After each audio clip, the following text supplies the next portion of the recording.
लगत पकड़ा गई निके भागे रह मैं तो बूढ़ो जवानी जियान को दी बुढ़वा जल्दी चलाओ बहुत तेज आ बा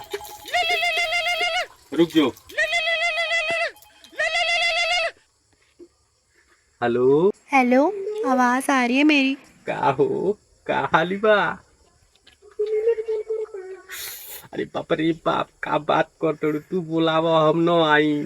तो साला बहुत नीच आदमी रहे। बस तू 2 मिनट रुको हम तड़ाते आओ तनी ठीक बात रखो जल्दी चला तने वो इमरजेंसी आइल हमके जाए पड़ी और कौन इमरजेंसी आ गई ए बुरी जो न ते हो जकवे ना होके चल दिए ना हमके इमरजेंसी इसको संग नहीं आनी कोई छोड़ चल दे ए बुरी जो कितना गर्मी है भाई नहीं हुई इमरजेंसी बा ठीक बा भाई होए जाते नहीं चल जाइए ठीक बा साला गद्दार जाता माल से मिले बहुत इमरजेंसी बा चल तोर बाबूजी से कहतनी अरे बाप रे मैदान त लागल बा लेकिन जबले के पिटवाए ना तबले मैदान नहीं करे भाई ए फेकुचा फेकुचा ए फेकुचा आतंक का दूसरा नाम बाबू भाई। अरे जैसे तू दारूबाज वैसे तार लइका लौंडिया बाज तू दारू पिए तड़ तार लइका के वाला इतनी से मिले कार देखले चलो दिखाओ तनी पहले रुक पहले पी ले रुक पहले मार ले तू तब जल्दी चलो कितने बारे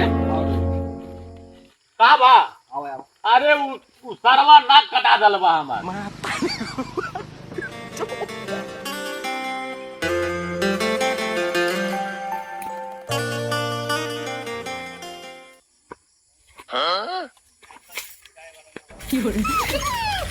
गिर जा गिर तू रो गोड़वा था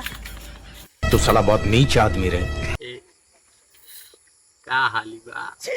कहां इंजर है झकिए छोरो कहां लिया के बैठ जात तू रुको हम देख के आते हैं कहां बाना तू अच्छा देख के आप लोग कहां बना सो क्या बा? ठीक बा पहले बता मोबाइल ले लो कौन मोबाइल बा आईफोन है अगला फिर में ले लिया तरी पैसा के दिक्कत ही बाटे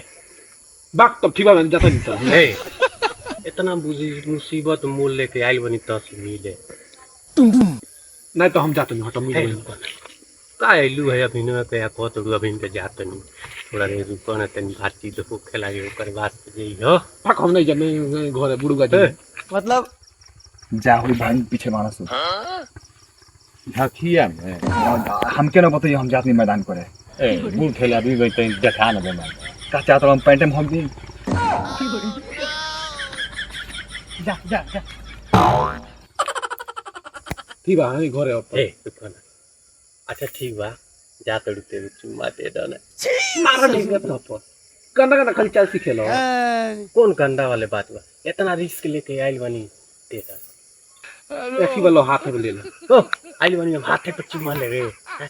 एक दो ना खाली चलवा के ले लेबे इस सज्जन को क्या तकलीफ है भाई कहो सारा तू नहीं ताकि यही खातिर पढ़ावले पानी तू सिहातारा न पढ़ल बड़ा तू खाली लगत पकड़ा गई निके भागे रह मैं तो बूढ़ो जवानी जियान को दी बुढ़वा हमार तो बोल दिया